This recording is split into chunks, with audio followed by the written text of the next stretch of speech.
Welcome back into another episode of the Kings Pulse podcast. My name is Brenden Nunes. Got my guy, co-host, friend, co-worker. Apparently that's the intro I'm rolling with until I figure out a bigger one. Chris Watkins here as well. What's going on, Chris? How you doing, man? I'm doing well. I think the true test, as we've discussed, is if I'm invited to your funeral or not. Which I would definitely say at this point, 100%. I think it would be at this point weird if you didn't show up. Yeah. Someone in the last comment section did point out, like, I didn't know you had to be invited to a funeral, which is It's a good solid point. No, it's definitely. Who's fair doing game. the invite? Yeah, no, I mean, from my understanding, like funerals are straight up like it's kind of, I mean, for lack of a better term, like they advertise it, like it's kind of public knowledge, and it's not like, unless it's that one infamous picture, shout out Joel Embiid, like normally it's not something where you have to worry about your ops showing up to your funeral because, well, I don't really need to explain why.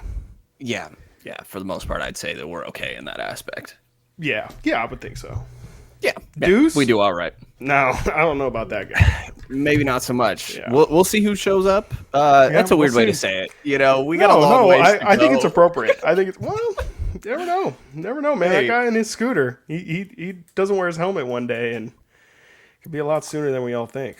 It was, I laugh every time. For people that don't know, he's walking around with his helmet on, or just in hand, and we'll put it on like super early before he leaves the building. Yeah. I'm like, all right, dude, you're gonna be okay. Yeah, And it's like I get it. You got a Vespa. Yeah.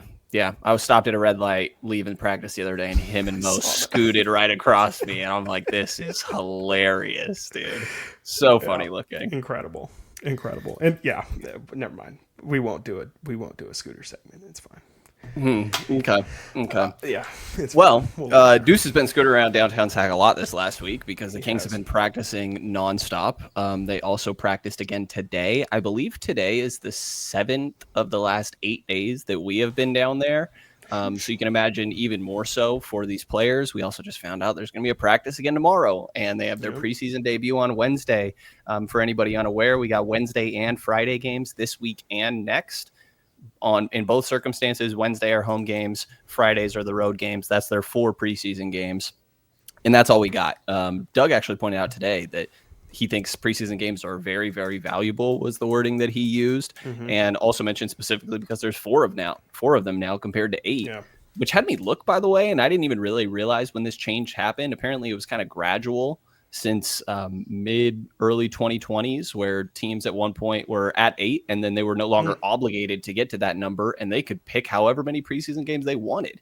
And now we're at a set 4 teams. So we're going to see how things play out. But I think we've talked plenty about training camp, and I don't know about you, but like I'm at the point today where we're there in those scrums, and I'm like, I don't really know what else to ask. Like, let's just get some of these games flowing a little bit here and see what we got. And because all of this is relative to the rest of the league, and that's why today we want to take a look at the competition that the Sacramento Kings are dealing with this year, specifically in the Western Conference, and a little bit of, you pulled the numbers of how they did against these guys last year, but kind of breaking this into tiers, I think, is the easiest way to do this, if that works for you, Chris. Figuring out what teams, we think are potentially rubbing shoulders here, and obviously that's going to mean where the Kings fall into all of this. I think we start with the easy ones at the top, maybe just the easy one.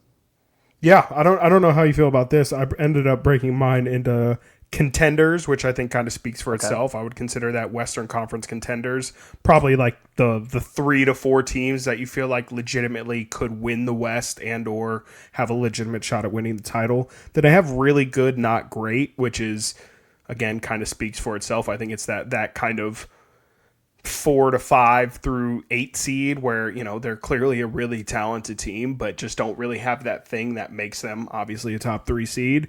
Then rest fighting for the play-in, and then the teams, which in the Western Conference, I guess, is its own separate conversation. There's not really many, but if we could fit multiple teams into the tanking category, that's kind of how I ended up breaking it up. Yeah, I think that's a good way to do it. I kind of have like their own tiers, but like I think my tier 1 and 2 combined will be your contender Okay. tier, for example, right? Sure. And Give them like as many options as possible. there we We'll do go. it all. We can look at it a couple different ways, you know. So yeah, we can fit them into both here easily. And I think the easy one is OKC, right? Obviously, defending champions. They won 68 games last year. And honestly, you would think they're only going to get better, right? They extended all their main guys this offseason: SGA, Chet, Jalen, AJ, and they got the youth is the idea here, right? Not even just those main guys, but you can look at Case and Wallace on that team, and it goes further. Like I was listening to, I think it was the Windhorse pod today, and somebody on there was like, am I crazy for thinking this team might win 70? Like, and that is a crazy claim to honestly say confidently that any team is going to win 70 games and only lose 12. But it was 68 last year. And now they don't have this. They also were leading the West the last handful of years, or right up near there. But there was almost this monkey on them of like, hey, but you haven't actually won it. And now they get to have that. They're going to have the ring ceremony at the beginning. Maybe there'll be a little bit of like a championship hangover, but I think that team is just going to be totally rolling through this season. And there's others that I would say probably will fall into that contender tier. But originally I had them with others, and I was like, nah, I kind of think they're just in their own tier by themselves right now. I think that's definitely a possibility because of their youth. I think that there's a chance that, the typical, you've played the most games of anybody over that course of time probably is going to affect them less than, let's say, maybe a team like the Warriors or something like that, obviously, when they were kind of rolling.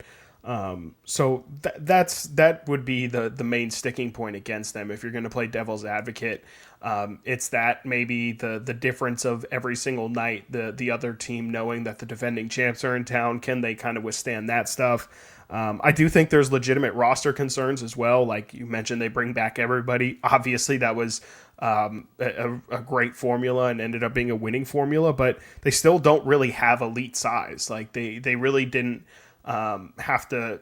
No, my memory's not 100% there, but I don't remember them having to play Denver and have to deal with Jokic in that kind of physicality or that elite size, or mainly just having to deal with the what Jokic brings. I think that's really the question I have. They did take out Denver. It was Okay. 4-3 in that second round. That's it was right. like That's right right. there. That was their best. That is That right. was their best playoff series for sure. That's right. I forgot about that. Yeah. So, that's really my main concern is can they withstand that? The fact, I guess, now that you remind me, the fact that they were able to withstand that, though that was, like you mentioned, it went to a game 7, and OKC did handle that game 7 incredibly easily. If I'm not, it wasn't in Denver because OKC was the 1 seed, but that's really my question is Chet Holmgren and Isaiah Hartenstein as well as Jay Will times 2, is that enough to deal with bigs that they might face in a 7-game series? That's really the big question. And then I guess kind of tied to that as well, like Lou Dort, you could say, is their starting 3. It's obviously great that they're able to have the guard rotation that defensively can play up with Caruso and Dort, but I would have some questions about Lou Dort, Caruso, Jalen Williams, Chet Holmgren kind of being your size. And then there's also the thing that we can do with every single team. If SGA misses games, Right. that might be something where this team, I'm not sure if they can withstand that. Like if Lou Dort goes down, if Caruso goes down, we've mentioned all the Aaron Wiggins of the world, all the different kind of guys that they can fill into those spots. Obviously SGA being the MVP, it's just that is they don't really have a playmaker that can run the show in the same way that SGA can. Yeah, they just also had their, he's slipping my mind right now, is it Micic from last year that just went down with an injury? Micic. Yeah. Also, their rookie that they took this last year, Thomas Sorber, 15th in the draft, 6'9", big with 7'6" wingspan. He tore his ACL in September. He's not going to be available pretty much all season long. But they have the luxury of, Pokusevski didn't work out, and they're still fine because they have this crazy treasure trove of assets. But yeah, I mean, right, we can do the injury thing with any team, but specifically with SGA and how important he is to that team.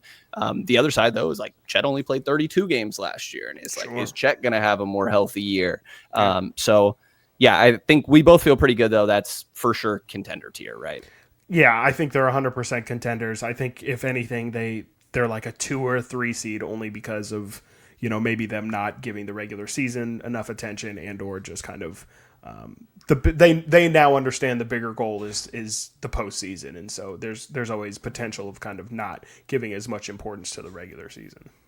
For sure. And you also laid out, I forgot to mention at the beginning, I'll mention at the beginning of these other teams, but the Kings record against these teams last year, 0-3 against the Oklahoma City Thunder. You're going to notice a little bit of a trend here that they struggled against the better teams and actually took care of business for the most part against some of the lower ones. But we will continue to go down the line there. You take your pick. Who else do you have in this contender tier? I've got 3 teams in my contender tier. I initially wanted to have 4 teams, but I couldn't squeeze in the 4th one, or ultimately it didn't feel like the 4th team was really of the same tier. So we'll go with the team that I frankly think is my number 1. Like I really have a lot of faith this year in the Denver Nuggets. Yeah, I also have the Denver Nuggets right here as my next one. We just mentioned they took them to 7 games against OKC. That was their best battle outside of in the finals against Indiana. They traded Michael Porter Jr. for Cam Johnson. They got, as Kings fans are well aware, Jonas Valanciunas as that backup center spot. I think that is a great get for them. That's a position where they really have struggled. If people will remember, like the plus minus, the second Jokic steps off the floor, it's like, what the hell are we doing here? And JB will DeAndre Jordan was playing in 2024. Yeah, very much so. Which not a great center. Re-signed Bruce Brown as well. I say re-signed, I guess, because, he eventually made his way back over. I know some Indiana fans were not very happy about him saying that pretty much he was ready to get back to Denver the second he could after getting the bag out there. But he's back. He fits in well with that.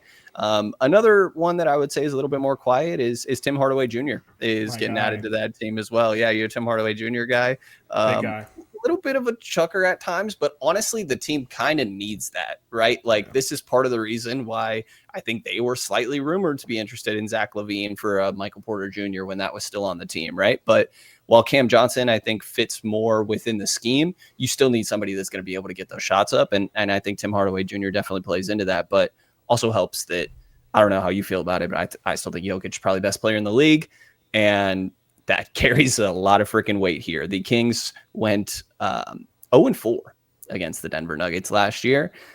It's been a weird matchup for the Kings. I feel like there's moments where Domas does pretty well against Jokic. It did feel like it helped when they had a JV out there, right? Or some of these other guys that got to battle a little bit with Jokic down there, but we'll see how the Kings are able to handle that. I mean, I guess we're going to talk Drew Eubanks whenever you get to that matchup at some point. That feels inevitable. Certainly not Maxime Reynaud territory in my mind. But yes, I agree with you. I think Denver is that easy number 2 spot for me. And yeah, I think makes a lot of sense if you have him at the 1.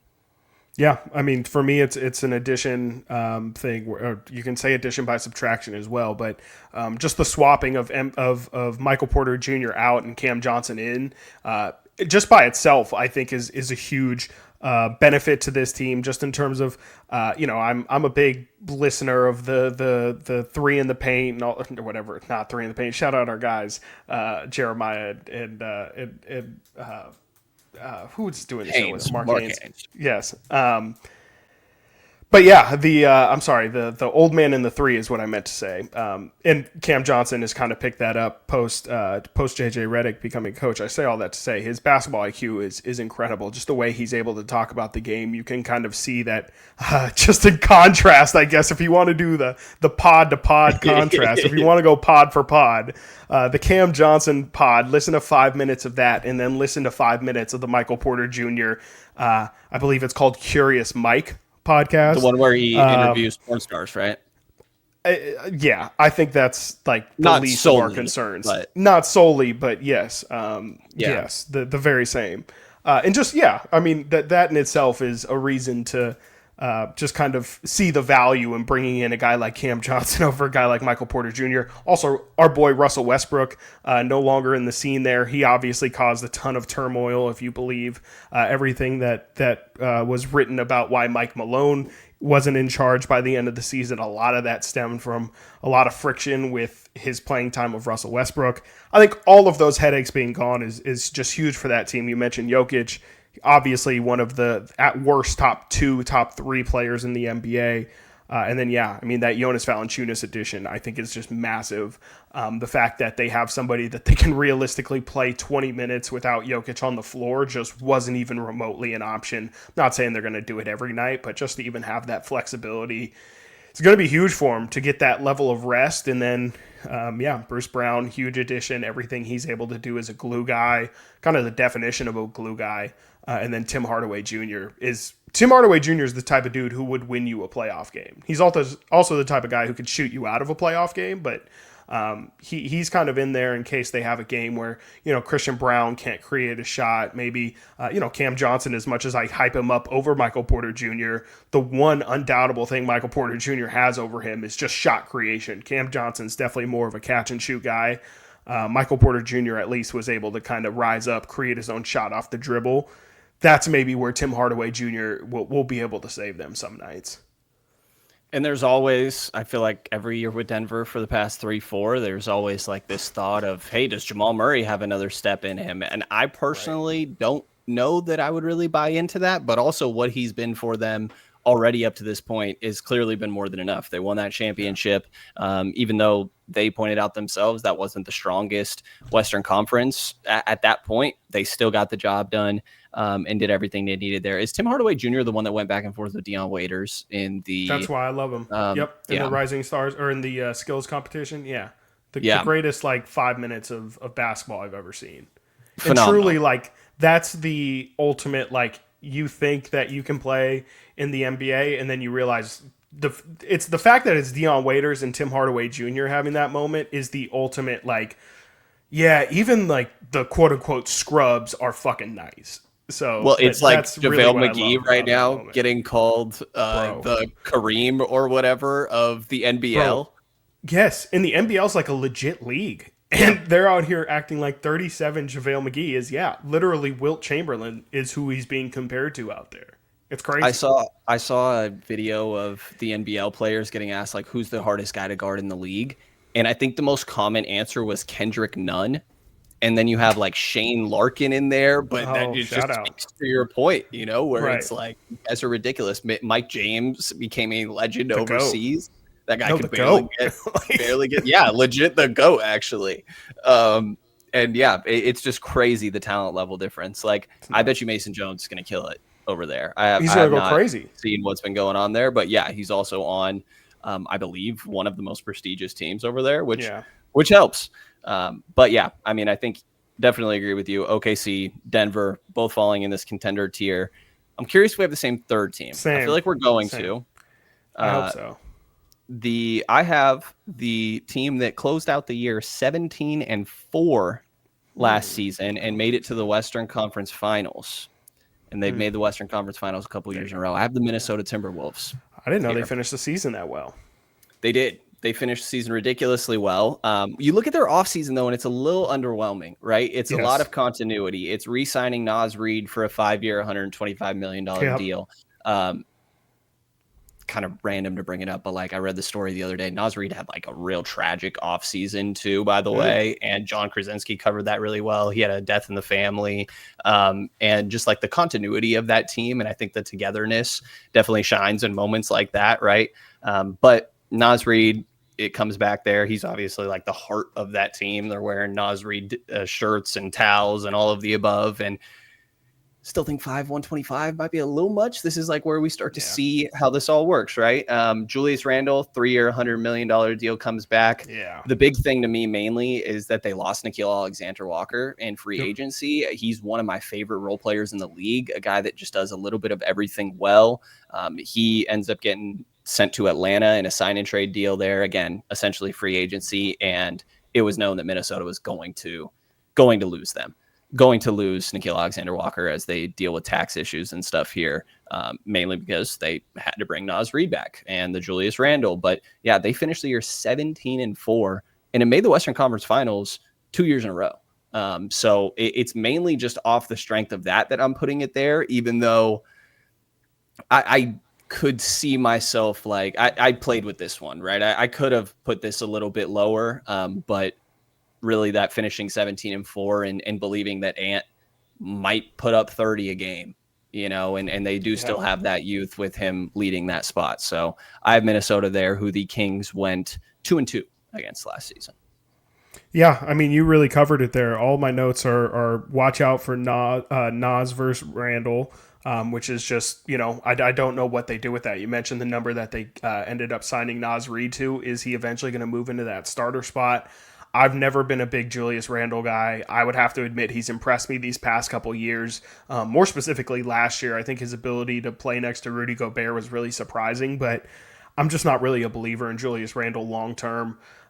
What they do with that situation is fascinating to me. And then, the other thing I wrote is lost Nickeil Alexander-Walker, and they're banking a ton on internal development, which if we want to bring that back to the Kings, we know that was the big talking point the season after the Beam Team year. I think you could argue that this is the actual example of when you should bank on internal development, because you do have a guy in Anthony Edwards that actually can develop into a mega star. But nonetheless, it is still the same level of risk where you have Anthony Edwards. You better hope that he has another level to go to. Rob Dillingham, obviously they got nothing from him last year. Can they get something from him this year? And then Nas Reed as well. Nas Reed, is there another level that he can go to? I think we've seen he's clearly incredibly talented, but is he going to get the runway to do more? And is there more there? And if you really are deep, deep, deep in these Minnesota Timberwolves, chats and things like that, the real X factor for them is Terrence Shannon. Like, is Terrence Shannon Jr. going to be a player for them? I think is if you're doing the thing that you're relying on the most, I kind of feel like Terrence Shannon and Rob Dillingham are one and one for them. Like, I really feel like they have just as much belief in Terrence Shannon as they do for Rob Dillingham, if not even maybe more. So I think the bigger key is that they actually have to get something out of one of those two guys. And if they get something out of both, then that's, again, maybe where we talk about real internal development and this team actually maybe winning the West. Yeah, and the other guy I would throw in there too, but I'm also just a sucker for this type of player and keep believing that the offense is going to come around more, is Jaden McDaniels. I think that there's a little bit of off the dribble stuff there, but I don't blame him. I don't blame you. I just think he is what he is. Now, it's not that he's bad. I don't know what's going on. We'll see. But mainly, it's just that I felt like looking at these three teams for me, OKC, Denver, Minnesota, that, again, I have OKC kind of in their own tier, but if we're going the contender route, those would be my three. I just kind of feel like they earned it from the previous years, to be honest. Yeah. And Minnesota, like, I do have questions about it, but I don't think you can deny the success that they have had recently, even if, as much as I want to be like, hey, well, it wasn't exactly an impressive run to the conference finals last year. Like, sure, 4-1 over the Lakers, the 4-1 over Golden State. I'm sure Warriors fans will be like, hey, if Steph is healthy, maybe that looks way different. Right. And maybe the Jonathan Kuminga conversation is way different this offseason because he never has those big games. But I think that they have done it. They've proved it. And more than anything, I believe in Anthony Edwards. And that's really the common theme with these three teams, right? Yeah. SGA, Jokic, Anthony Edwards. I think they're all MVP caliber. The first two more so than Anthony Edwards, but Ant could sneak into that conversation. So was Minnesota the team that you almost put in that contender tier? Minnesota is in that tier for me. And that's the end of my tier. That is my contenders. Those are my contenders. Oh, okay. Those are my three legitimate contenders. And that's a perfect transition. We can go into the team that I wanted to put in there, but just to me, I think it just makes more sense, especially when you see the rest of the teams that are in the tier. But it just felt like they really aren't in the same conversation that we just had. And that team for me, Los Angeles Clippers. Ooh, okay. It's a team I thought you were going somewhere else. No. I do love the Clippers, but I've got by the Clippers like 4 years in a row, man. Very fair. I keep thinking this is the year, and I wanted to do it again. I had to hold back a little bit. It's fair. I mean, I just look at them. It's a big risk, and again, it's the big reason why I couldn't put them firmly in the contender category. And really, the theme of the really good, not great for me is that it's a piece or a question away. it's all vets, so you have a good understanding of what it is you're going to have. I mean, let's see here. They added, they have like Brooke Lopez over there now. Your guy. They add John Collins. That'll be really interesting to see. The one note that I would be fascinated to get your thoughts on, because I think John Collins is a really big X factor for this team. For me, the question is he going to be more Kyle Kuzma in Milwaukee, or is he going to be more Aaron Gordon in Detroit, or I'm sorry, in Denver, where, obviously Kyle Kuzma, there's potential of, hey, he's on a bad team in a bad situation. Maybe you put him in Milwaukee, put him with this superstar like Giannis. Is there maybe something different to his impact? Does his game have a different level of impact in a winning situation? We saw it just didn't. And then, of course, we know that the things that Aaron Gordon has done to kind of unlock Denver and kind of be that piece. I think there's a little bit of that with John Collins, where we just don't know where he falls in a winning basketball situation. This is going to be a huge step for him. He's going to be next to Kawhi. He's going to play with James Harden. That pick and roll game is going to be unstoppable, I'd imagine, offensively, if he still has the leap that we saw him have before. It's just been so long, really, with his years in Utah, since we've seen him play consistently. Or I guess it's a year and a half in Utah. It's just been a while since we've seen John Collins in a competitive environment. We'll see. He's got great coach around him in Ty Lue. Obviously, their staff is incredible as well. He'll have veterans all around him. It's kind of a make or break for John Collins, and I think in a weird way he can determine if this team is truly a contender and he's a 18-7 power forward, or if he's just kind of going to be kind of like a Christian Wood, I guess. I think he's more talented than Christian Wood, but just kind of a guy who can maybe put up numbers in certain games, but ultimately doesn't have much impact. Yeah, I mean, I think that your Aaron Gordon versus Kyle Kuzma question is the right way to pose that for sure, because it goes one of the two, right? And I remember hearing like people talking about, hey, John Collins is actually all right defensively now. And I'm like, all right, I need to see this on a good team, and this is very much the situation where he would get to do that.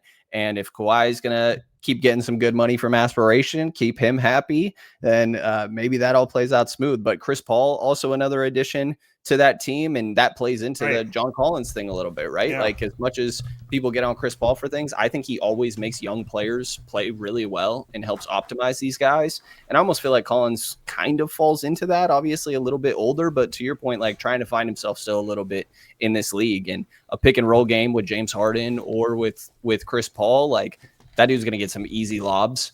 And as long as you can finish those, which I definitely think he can, there's something there. And then Bradley Beal also as well, obviously. Sure.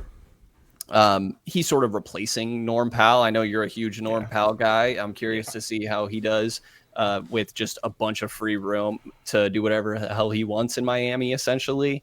R.I.P. Terry Rozier, because I love that guy in another life. But I think that Bradley Beal also has something to prove a little bit right now after everything that just happened in Phoenix. He gets bought out there. He's on a 2-year, $11 million deal with a player option in the second year. This is kind of Bradley Beal's like, hey, you want to get another bag, then go out there and ball out this year, sure. And then maybe the Sacramento Kings will be calling you or whoever it may be. So I think that he has something to prove, and that defense is legit. Like you mentioned, Ty Lue. I'm always going to bet on a Ty Lue team at this point in his career. I think he very much deserves that. Brooke Lopez is a good get for them. I think Ivica Zubac is one of the most underrated bigs in the league. Yeah. And so, they definitely have a lot going there. No worry about the Kawhi stuff hanging over the team. I don't think so, just because, he's obviously not going to talk a ton about it in media or anything like that. I think it'll definitely be an outside distraction, but there's not really much in terms of like the day-to-day on court. Like and even, if we want to read too much into it, again, like Ramona Shelburne was the only one who was really asking questions in that media day situation. And so it doesn't seem as if which I don't blame them. We can get into in a different episode the politics of getting into it on a local level, but I just don't think that it's really going to be much of a story for once basketball is actually going on. I think it's definitely going to kind of again hover over everything, and it might be continually a story, but I just don't think it really gets into the locker room in the same fashion of the Kuminga situation absolutely has to seep into the locker room. I feel like the Kawhi one's maybe a little bit easier because it is more so just strictly business. Yeah, no, I think that's fair. 0-4 against the Clippers last year. The Kings Ugh. were. I do have the Clippers in that next tier I have here. I have 4 teams in this tier, with the Clippers Okay. being one of them. Next one I'll go to, you actually just mentioned, and this is where I Sure. figured we are probably going to have a little bit of variation. Okay. The Golden State Warriors were 22-5 when they had Steph and Jimmy playing last year. And I, for what it's worth, am a big fan of both of those guys. I also freaking love Al Horford, and I do think Sure Draymond do. Green is an extremely valuable basketball player to that team, right? And there is the Jonathan Kuminga thing lingering over all of this. Does it really matter if he's throwing a fit? Like, was that kind of already happening? I'm not sure. They do need him for some of these regular season games, right? Because I'm saying 22-5 when Steph and Jimmy are playing, but is that how often is that going to happen, right? You're expecting both these guys are going to miss some games. I don't think that like DeAnthony Melton, Seth Curry, GP2, like, okay, depth pieces, but that's not changing anything for me, right? I do think Al will play pretty well there, but that's another guy that how much is he going to be playing? For me, it's less about regular season record and more that I still think this is a team that you don't want to see in the postseason. It's still Steph and Draymond out there, and Right. Jimmy also obviously really successful in that aspect. But I mean, those are really the main moves that were going on. And then everything that happened with the Kuminga thing. If you want to care about preseason at all, Moses Moody had a pretty good game the other day. Take that for what you will. But yeah, real loss is that Kevon Looney went to New Orleans on a 2-year, $16 million deal. And yeah, I mean, base of it is they got 4 Hall of Famers in that lineup that all know how to win. And we'll see how the regular season goes, but I still think it's a team you don't want to see. Yeah, I mean, it's kind of the same conversation as the Clippers. It's a veteran lineup, so you know what you're going to get in terms of results on a consistency basis, especially. Injuries is going to be a question with this team naturally, just because of that age. Like, I mean, the fact that Steph wasn't able to give him a full season, Jimmy obviously routinely doesn't give full seasons. Al Horford, I mean, bless Al Horford. He honestly keeps his body in great shape. I just don't think he can physically play for 70 games in a season anymore. So their general overall health and kind of how they can maybe, obviously you can't intentionally stagger health, but how those spells kind of how they coincide, I think is going to ultimately determine how the regular season is going to go. But it's a very talented team. I mean, I'd love to bash the Warriors as much as the next guy, but Kuminga looked good in that preseason game as well. Had a couple assists, had some rebounds as well. We'll see if that ends up actually truly being anything that infiltrates into the locker room. It's going to be a weird situation for sure, because Yeah. when that deadline comes around, what is it, January 15th, when he's able to be traded, regardless of if what their intention is, hopefully by then they have a much clearer picture and can say with some level of certainty what they're going to do. But I think that's really when things could be the most awkward, regardless of which situation they're going. Obviously, if they're winning, I think that we'll see how involved Kuminga is in it all. But I think he's obviously going to be the chip that they're just going to talk about that could potentially improve the roster. So just that's the only thing I can really see completely derailing this season. But even then, I think that they're veteran and I mean, they're single track focused at this mine. They understand that they're trying to win championships because of their age, and so ultimately, I don't think it plays too much of a distraction for them. Also helps that like you just know what the Warriors are, right? Like what their Exactly. identity is. They have that core. How they're going to play. Steve Kerr still in place there. I just think that kind of all plays into their favor, and maybe the Kuminga thing does weigh over them a lot, or maybe they actually do well with the trade. He's Yeah, really just a exactly. TPE essentially here, and maybe that goes their way at the deadline. But yeah, essentially, I can't bet against that experience that I feel like they No. have on this team. And the Kings were 2-2 against them last year. For what it is worth, I have 2 other teams still in Same. this tier. We already mentioned the Warriors and the Clippers. There's another one that I think if one thing didn't happen, they actually would have been in Yeah, my contender tier. of course. The Houston Rockets. Yeah. Right, which I feel like is probably obvious. That's where I was going, that the Kings went 3-0 against last year, by the way. If you'll remember, I think people were kind of like, hey, if the Kings managed to get out of this play-in, like they played Denver or they played Houston pretty well, and I don't think it ended up shaking out that way anyways. But yeah, they definitely did play them well, but big thing here is that they add Kevin Durant to their team, and they trade away Dillon Brooks and Jalen Green in the number 10 pick in order to do that. For what it's worth, I do think Dillon Brooks is a significant loss for that team. They also signed a bunch of wings and forwards, essentially, or bigs and forwards. Clint Capella, Steven Adams, Jayshawn Tate, Dorian Finney-Smith kind of dipped on the Lakers and went over there for a 4-year, $53 million deal. Little more in the weeds, but like Josh Okogie, Aaron Holiday, and Kings GOAT Isaiah Crawford, obviously going to be in that starting lineup. Not really. Okay. We'll see. I meant the Rip City Remix starting lineup. We'll see how that goes. That's not even the right team. I was going to say, I'm pretty sure that's Portland, but that is Portland.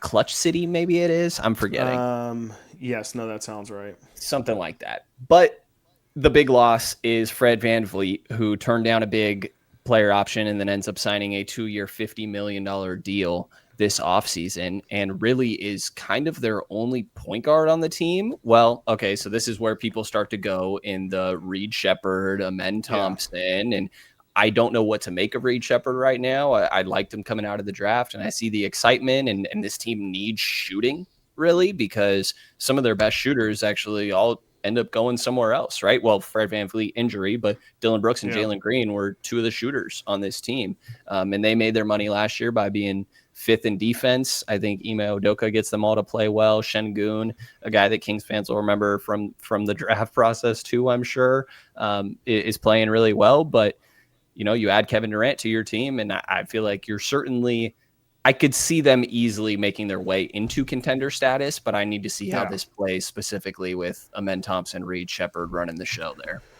Yeah, no, I mean, you said it. Like this would be a contender if not for the Fred VanVleet injury. And Brenden, this was the team I was most excited to talk about because this is a note that's specifically for you, and everyone at home can drink because we're going to mention 2K for the first time this episode. Oh yeah, I have written down here. This is Brendan's NBA 2K My Team. More specifically, when I was looking at the starting lineup without Reed Shepherd. So in his starting lineup of, and I want to make sure I get this right, Amen Thompson, Tari Eason, Kevin Durant, Jabari Smith Jr., and Alperen Şengün. There's not a soul that is under 6'7", which, Brenden, this is where you can take over. You can describe what your NBA My Team typically looks like, and you can also let the people know what tends to be the problem when you build your team, how you tend to like to build your team.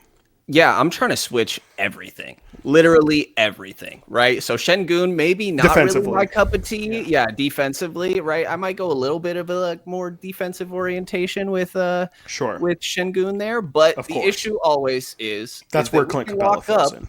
There you go, Clint Capella, Steven Adams. We can usually lock up, but half the time I'm like, man, I'm struggling to get the ball down the court. Like, I can't dribble to save my life. The lack of playmaking is really tough because I look around and I'm like, well, none of these guys can kind of put the ball on the deck. And right now, the issue is Kevin Durant.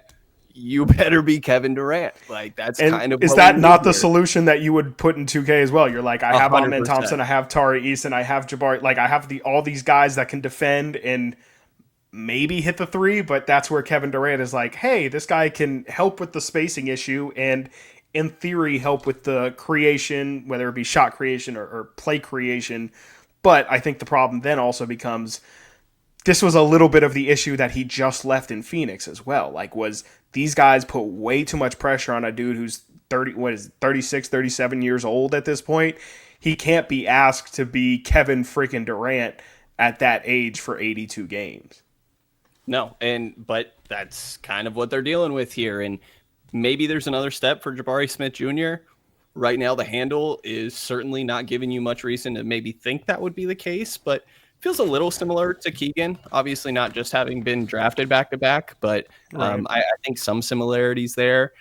And, yeah, well coached. I think more than anything, though, like, as we're talking about it, like, we'll see how the offense goes, but they're going to be nasty on defense. They were fifth last year. KD is a really good defender. I do think you kind of miss out on just it's cliche, but having that dog on your team in Dylan Brooks, Sure. like, I don't know if you saw some of the Phoenix practice videos, but like Dylan Brooks is just causing chaos in there, dude. And like, I think that's a good thing for teams sometimes, right? Is a guy you love to have on your team, for the most part, I guess, and hate to have on the other side. So I do think they miss that a little bit and don't exactly replace it, but I'm also really bullish on Amen Thompson. Like, the shot needs to come around, and that's where the spacing might hurt him specifically, right? Because you want him to get to the basket. Like, he's one of the best athletes in the NBA. And so you want him to be able to get down there and finish around the rim or pass out of it. His playmaking is phenomenal, but if the entire paint is collapsed and you're like, okay, what, I'm spraying out to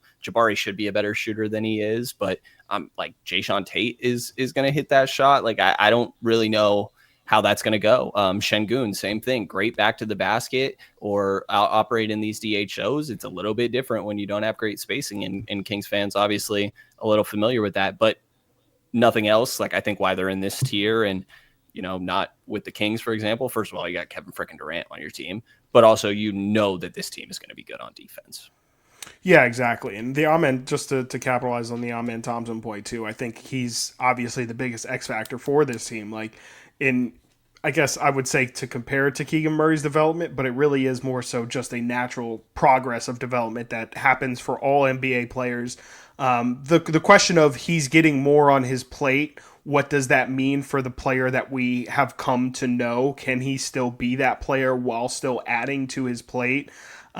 Is really just going to be stress tested for Amen this year. Like, he is phenomenal when he is just asked to be an athlete, when it is just go defend your ass off, go fly around defensively, offensively, check the rim for offensive boards, just get the ball and drive when you get it off the catch.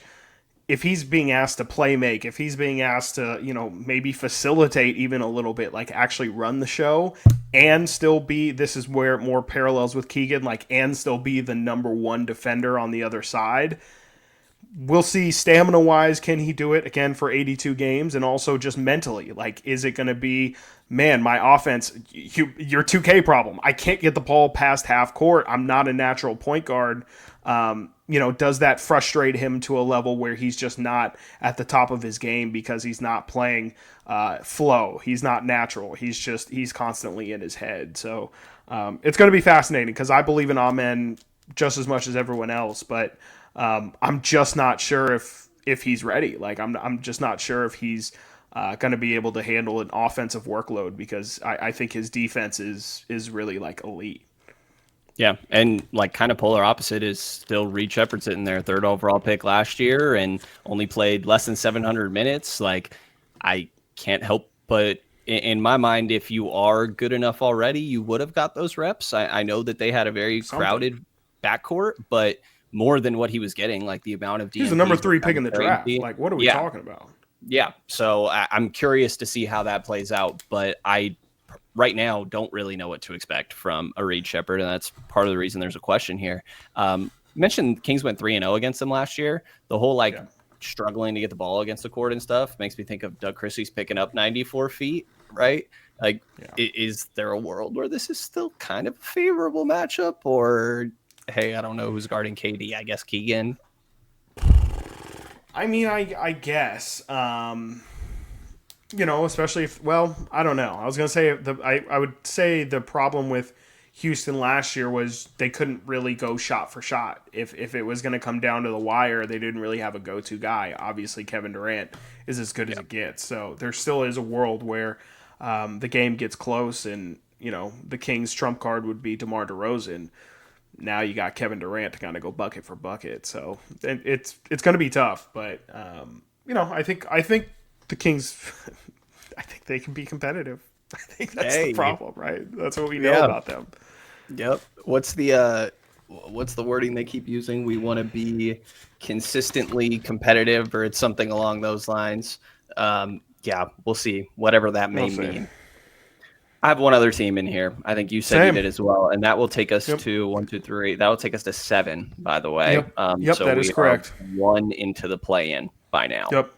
Yep, which feels right. I mean, it feels I like does. one of these teams naturally is probably, and my pick would be Houston. Not to spoil who this next one's going to be, but to me, yeah, I think it would make sense for whatever reason, whether it be injury or just things maybe just don't ever click. I think it makes sense for one of these teams to end up being the play-in. Yeah.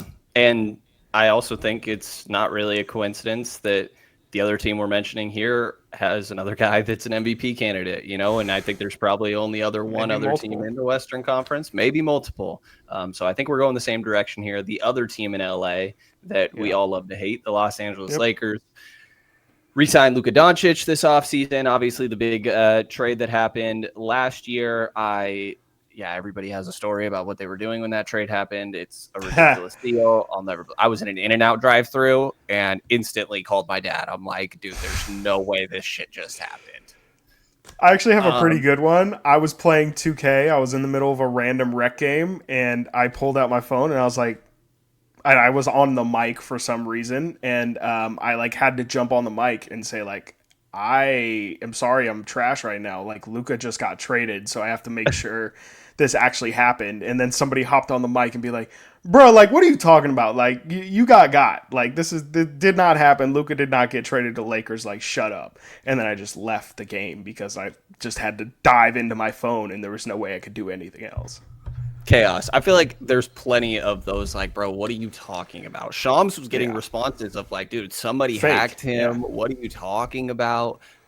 Shams literally tweeted, no, I did not get hacked. Like, this is not a really hack. Happened. Yeah. Like, no, for real. This went through. The other big thing, I guess, that happened just with their current star players, LeBron opts in to his $52.6 million player option. Oh man, apparently it's 9 o'clock. I didn't see. Did LeBron did he retire? Oh wait, that was today? Yeah, it was 9 o'clock. It said October 7th at midnight. Oh, it said 12 p.m. I'm stupid. It said 12 p.m. Eastern. I thought it was 12. Like midnight. We got tomorrow. So tomorrow. Yeah. I see. It's Prime Day anyway, but yeah. For what it's worth, that feels like an ad. We'll see where that goes, but shocker, that feels like an ad. The guy that said how much, and I feel like he's been very public about how much he regrets doing the decision 1. I'm gonna guess we don't have a decision 2, unless he's just retiring. But we will see. Off-season additions are Marcus Smart, which is gonna make me absolutely sick to see that. I gotta say, like that's disgusting. Kings fans well aware, Jake LaRavia joins that team. To be honest, I don't feel like you can really slight Jake for that. It makes sense. I think it's a good spot for him to go to. He seems to have a good relationship with Austin Reeves. They're the same vibe for sure. Just see him. I saw him do some interview recently where I think Flea was in there as well. What do you mean by that? They just got the same vibe. They got the same vibe. You know what I mean. They're both sneaky athletic. Like I just think there's something there. They're also both. They're not both Oklahoma guys, but they're both more like Midwest-ish. Yeah, we'll move on. A guy not like them, DeAndre Ayton, also joins that team. And is that a Kendrick Lamar reference? No, it was not actually. But I see how you got there. Oh my God. Yeah, Jesus Christ. DeAndre Ayton joins the team. Jackson Hayes goes back over there as well.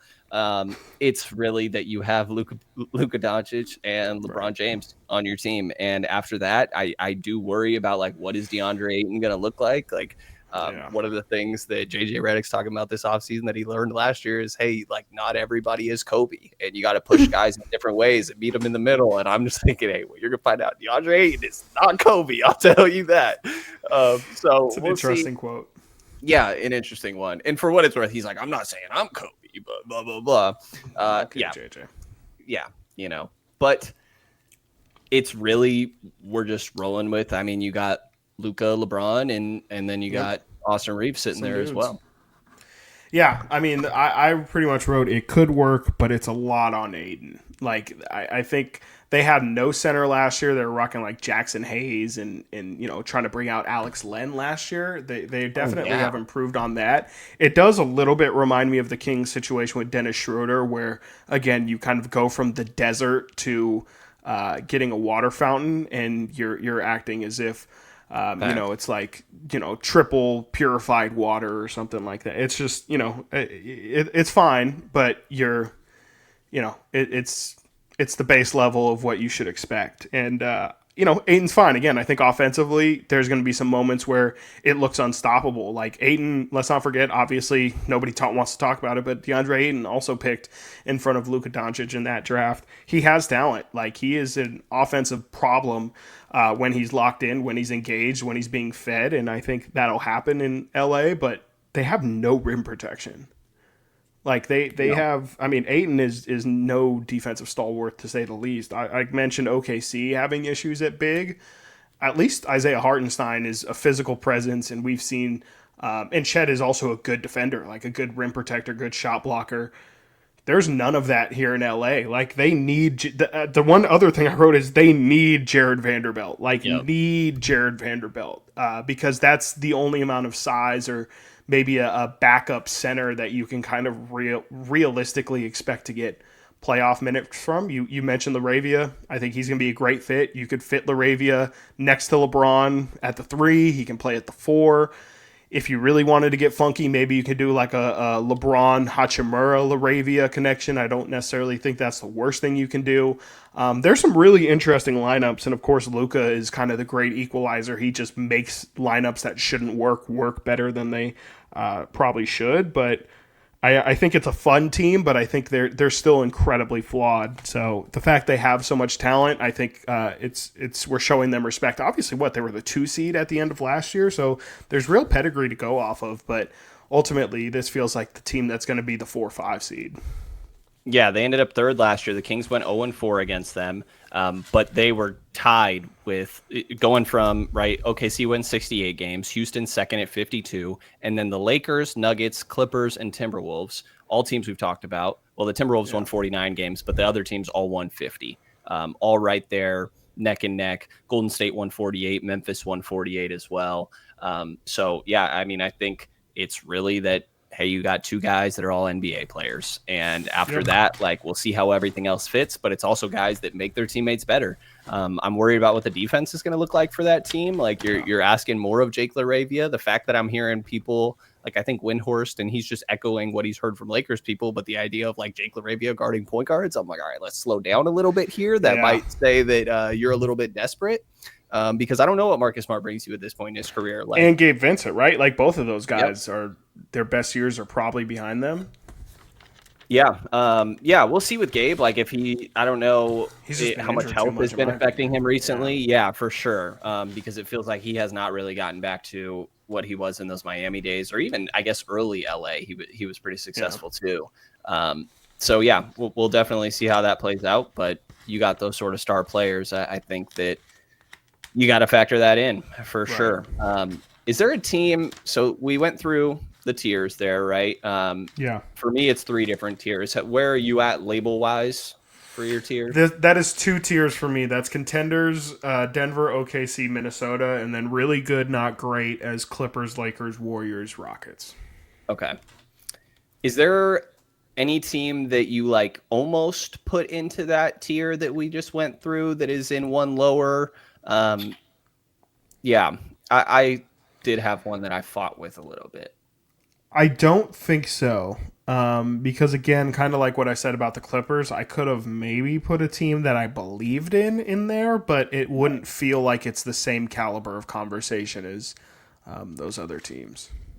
I agree, which is probably why I ultimately put them a little bit lower. And I do think kind of all of these fall in a similar grouping. I have 5 teams in this next tier. This is well. This is the best of the rest. This is we're scrapping all season and things can go one of 2 ways. Yeah, I have the exact same, actually. I would assume it's the same teams then. So you have 3 remaining in like a bottom tier. Can I confirm that those 3 bottom teams are Phoenix, New Orleans, and Utah? It is not Phoenix, actually. Interesting. But I could see that. Because I'm like torn on Portland. Interesting. So yeah. The Phoenix Portland, I guess, is what I have swapped there. But that's interesting. I'm also like. Let's start there. Can we? Let's start with those 2 teams. Yeah. I think why not? Yeah. No, that works for me. I think Phoenix wise, right? A super weird offseason. And obviously Yeah, that means you're getting rid of Kevin Durant and Bradley Beal. But you do add Dylan Brooks to that team, I think is something that they did need a little bit defensively. Jalen Green, I don't know how much you can really bet on, to be honest. I do yeah, think there's a lot of work that needs to be done there, but there's certainly potential, and they're going to have to rely on him after Devin Booker's out of the game, which may be a good thing, maybe a bad thing. Like you get developmental reps, but how successful is that going to be in the yeah. meantime? Um, they also end up they moved on from Josef Nurkic. They got Cody Martin out there. And then Nick Richards gets added to the group, who obviously his trade was rescinded from the Lakers previously. So there are health concerns, but I do think Nick Richards is pretty good. Kaman Malauk, I believe I'm saying this correctly. Their Duke center that they just picked 10th as well. He didn't play much actually in preseason, which I thought was kind of interesting. But I do think they have more size on that team. And I think that defensively, they could piece together a little bit of something enough that I also think I'm just a huge believer in Devin Booker. I think specifically since that Team USA run, I was just like, man, this guy really does everything out there, right? And if he's able to buy in the defensive end of the floor alongside Dylan Brooks, which I definitely think that you could see, I could for sure see them being in the tier lower. To be honest, like Utah kind of should just be by themselves, like way in the dumpster of all of 100%. this. They're the only ones who's unapologetically tanking. They are like from no day way. one. There's no intention of competing for even play-in. They are not trying to be in that conversation. They're the only team that's like that. For sure. I could hear a pitch for some of these other teams like being a tier higher. I mean, I can see the argument for Phoenix being a little bit lower too, but I still do think like the weight of having a Devin Booker on your team does kind of carry a lot for me here. Can you talk about them specifically in contrast to Portland? Yeah, that's a good one. I mean, I think, right. So who is like your guy on Portland?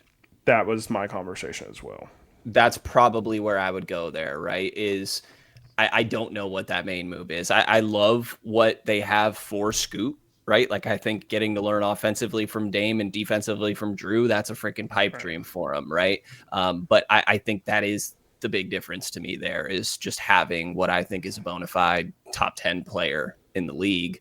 And I do also, I mean, Drew Holiday, I guess, is probably their Dylan Brooks, and you do have a little bit of that. But I think I could also be buying too much into, Denny's a good get that for them for sure. But I think I am also, it's the Booker thing, but I'm buying into Phoenix getting a little bit more size this year, which I think they really lacked last year and gives Devin Booker a little bit of a pick and roll game. But definitely, I for sure see the argument talking it through for them to be in that next one as well. Yeah, I think it's a little bit unfair because I feel like I'm viewing it more from and I shouldn't have done it, but I guess I have Phoenix in the tanking category and Portland in the fighting for play-in, and I think that's more where the narrative / the belief is now. But realistically, if you were to ask me how I would guess it ends, it would probably be flipped. And even looking at my notes for the two teams, for Portland or for Phoenix, I guess I have Jalen Green, Devin Booker, Dylan Brooks will be a thorn in team side on random nights. Which I think is going to be the case. Like I think that there's just going to be some nights where that some combination of the three is going to be too much for teams. Like that is a legitimate pairing, and there's something there. Now, does that mean that they're going to win a lot of games? I don't know. They don't really have any depth. Their starters are questionable in general. Yeah, you kind of went through them a little bit there. They just, with the exception of those three guys, I just don't know if there's anybody that you really want to rely on every night. But then my notes for Portland are I want to believe, I just not sure I see it. Like there's a lot of hype behind Portland. They've obviously been building for something these past couple of years, and I think that could be more so what the optimism is more based behind is the fact that this is it's not a make or break season for Chauncey. If I'm not mistaken, they just extended him. But spiritually, it kind of feels like, again, you guys have just been that 12 seed year after year after year. At some point, something has to break through. But ultimately, I think I kind of saw the same thing you saw. And it's just, who's it going to be through? Is it going to be through Shaden Sharp? Is it going to be through Denny? They have a nice collection of pieces. This is where Matisse Thybulle resides for anyone who has been wondering where he's been these past couple of years. Like, they have players. Jeremy Grant, obviously. Yang Hansen. Tamani Kamara is a player that I think I saw he was higher than DeMar DeRozan, if I'm not mistaken, on that ESPN 100 list. So, like, not that that's the end all be all, but, and they have Donovan Clingan, who they took with top 10 pick in last year's draft. Like, there's things there, but I think, ultimately it does become what you said. And I just don't know to use. I think Doug Christie used to use the term the straw that stirs the drink. Like, I don't know who, or Mike Brown would use that to describe De'Aaron Fox. I just don't really know who that guy is for them. Like, I just looking at it, they hope it's Scoot, they hope it's Shaden Sharp, but it wouldn't surprise me if once the ball actually gets rolled out, that Drew Holiday is like their best, most consistent offensive player. CD Sissoko about to turn the franchise around on that two-way contract. Kings legend, hilarious, by the way, interviewing him, and then he's just gone the next day. Never did anything for the Kings except one practice, shoot around, whatever it may have been. But yeah, I mean, talking it through, I do think I'm leaning more towards you here. The difference is Booker, right? But on the other end, and like the argument I made for Houston, minus the Kevin Durant aspect of this, is like, hey, they're going to play defense. And I do kind of feel that way with Portland, right? Like, they were 16th in defensive rating last year. I can pull it up, but I'm pretty sure that it was much better than that post All-Star break where they really started to turn things around. They were 4th in defense post All-Star break last year. Like, that, they kind of really could hang their hat on that. You mentioned Tamani Kamara, who legit, like, all defensive guy. I think Denny falls into that. They have the size. So, yeah, I mean, it just comes down to, like, what do you value more, right? Like, having that defensive identity, I guess, and being able to lean on that. But, hey, I don't know what our scoring is going to look like. Or, hey, we do have a top 10 guy here in Devin Booker, and we'll see how the rest fits. So I definitely see how that could go a little bit of both ways there. And I think I'm slowly leaning more towards your side here as we talk it through. But should we just also say that this is where you're muted, by the way. Should we just also mention that this is where the Sacramento Kings are? Yeah, so that's what I was going to say. Is I think this is the bottom of that play-in conversation with those two teams, Phoenix and Portland. Like, I think there's a conversation for Portland to maybe at some point sneak in at the end of the season. But if we're doing like confidence meter, I would say we probably don't want to talk Kings. Like, I don't think we really need. Maybe let's go down. Let's actually, that's a good point. Let's go through the rest, and then we can just talk about where we think the Kings list. If we're going bottom up, we talked Portland, Phoenix. To me, that's the bottom of the play-in conversation, if not borderline tanking conversation. That's where I would maybe throw in another team, but the team, I guess, that you would say next that I feel in terms of the lower confidence meter, in terms of like them actually fighting for a top end play-in spot, I would put Memphis. Yeah, Memphis is. I had them. I don't really know what to do with Memphis, to be honest. It feels like you need to see what the hell is going on with Ja Morant. Yeah, Desmond Bane obviously gets traded this offseason, and they have to take that deal. It's 4 unprotected first-round picks. They're also adding KCP, who I do think. I know he didn't have a great year last year, but I do think that he adds something to that team. Cole Anthony for whatever it's worth there too. I know you're a big Ty Jerome guy. Ty Jerome went over to Memphis at one point. We've backtracked. I just didn't really like the. I didn't love that he went to Memphis. Okay, fair enough. Jock Londale goes over there. Santi Aldama. I do really like Santi Aldama. Jaren Jackson Jr. gets his 4-year extension. It feels like you're still waiting for he's there more there, and he's already hurt. So they're a tough one to gauge, man. Like, so is Zach Edey already hurt? Yep. And I believe Brandon Clark already hurt. Yep, Brandon Clark stays hurt, unfortunately. Stays hurt. I really like Vince Williams, but like, to what extent are we really talking about here? And it feels like this year is just a lot of, hey, can Ja get back to being himself again? And right now, I don't feel confident in saying that's going to be a yes. This is one of those teams where I feel like there's a wide range of potential outcomes, and it really just all matters on Ja, but he can't do it by himself. These guys that you're going down the line and are talking about are hurt. Like, it's a tough spot for them to be in. To me, it's a combination of everything you said, and it really ultimately goes to the first thing you said, and that's Desmond Bain is no longer there. And that was the one thing that I don't know why it wasn't talked about more, but it felt, for some reason, it feels like the Kings play the Grizzlies all the time. And in all of those games, it felt like John Morant was never able to go. And Desmond Bain, night after night after night, held that team up when they were running out absurd stuff like, I don't have the exact number. Maybe I can find it quickly, but the amount of lineups that the Grizzlies, starting lineups that the Grizzlies would go through in a season was almost equal to the amount of games that they played. And they would just literally stay afloat because Desmond Bain would be a great player and would average 30 on those nights. And so the fact they don't have them anymore, I just think it makes it a lot tougher for them to survive these games where they don't have Jaren Jackson, they don't have John Morant, they don't have, Jalen Wells was hurt for an extended period of last year as well, who played well for them. To me, it just feels like they can never stay healthy, and I just think they're kind of in a situation where they haven't really been good since that Kings Beam team season. Like, that was the last time they were the 2 seed that year. They were completely healthy. They really don't know where their current squad fits in the landscape of the Western Conference when they're fully healthy. And so for that reason, I just don't really know where to put them because we haven't seen them healthy in so long. And even if they were healthy, I kind of feel like they've fallen behind a lot. And with losing Desmond Bain, I mean, they're just quite literally not the same team that they used to be. Yeah, it's Desmond did a lot for that team, and even when Ja was down and Jaren was healthy, Jaren picked up a lot of weight on that team. Yes, 100%. But looked really different when Ja was back out there, right? It's like, am I going to sell myself on Scottie Pippen Jr. or like is Jalen Wells going to do something for you when he's coming back from injury here? GG Jackson, I looked, by the way, because you mentioned it, they started 17 different players last year, including a Kings legend, by the way, Marvin Bagley over there in Memphis, for anybody that may be forgetting. Some of the names they started, right?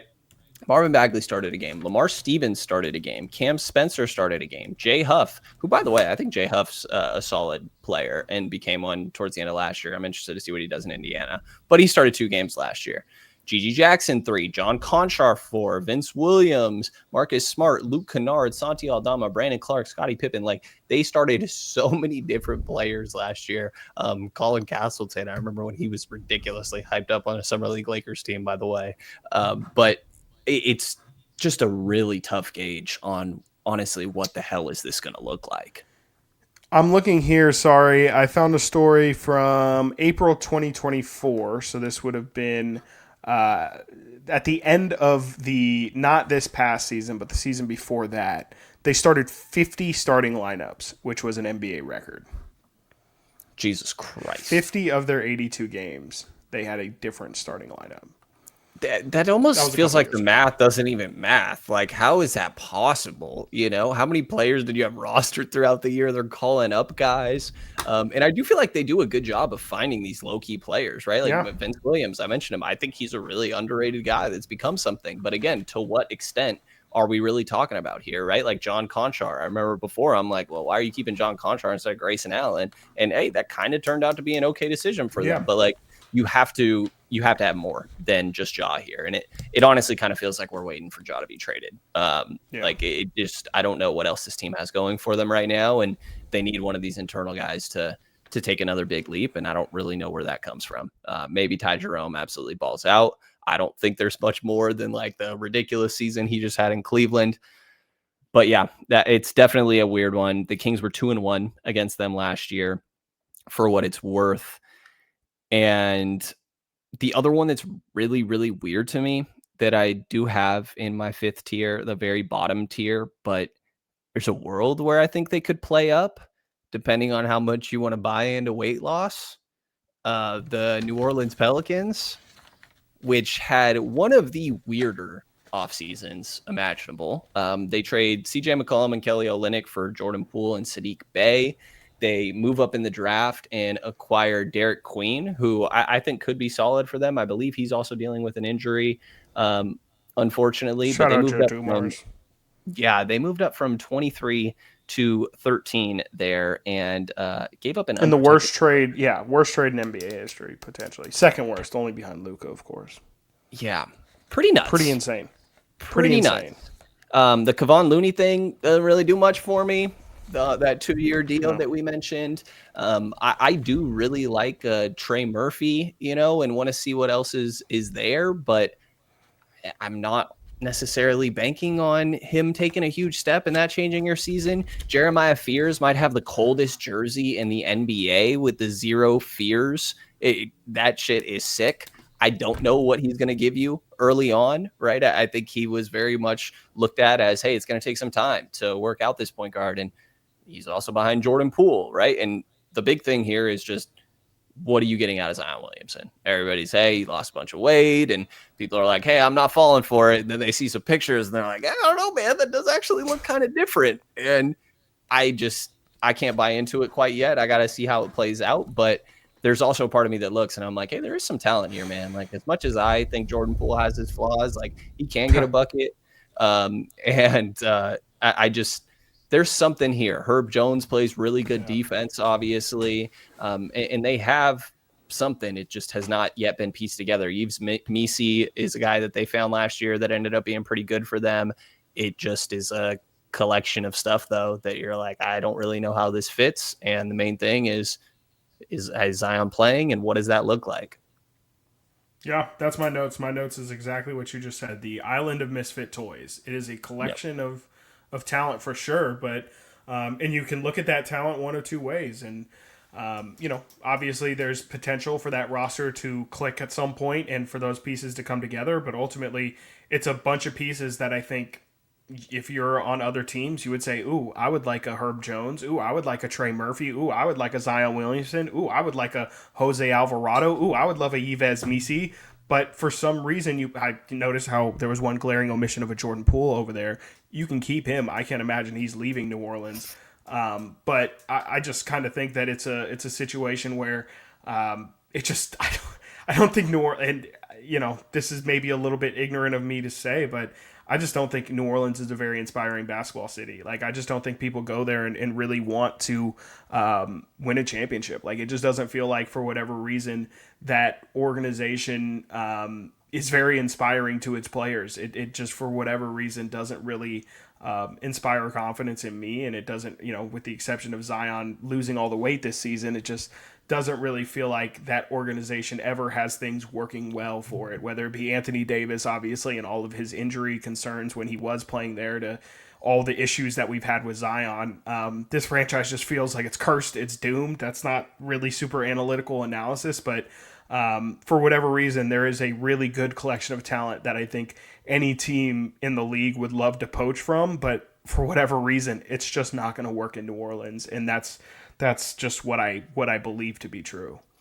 Yeah, I mean, it's why I have them in this bottom tier. I think there's a world where they could go a little bit higher, but I do have them in that bottom tier. Again, if I really was a stickler, like, Utah should be by themselves, but keeping it a little bit more broad and kind of putting New Orleans in there as well.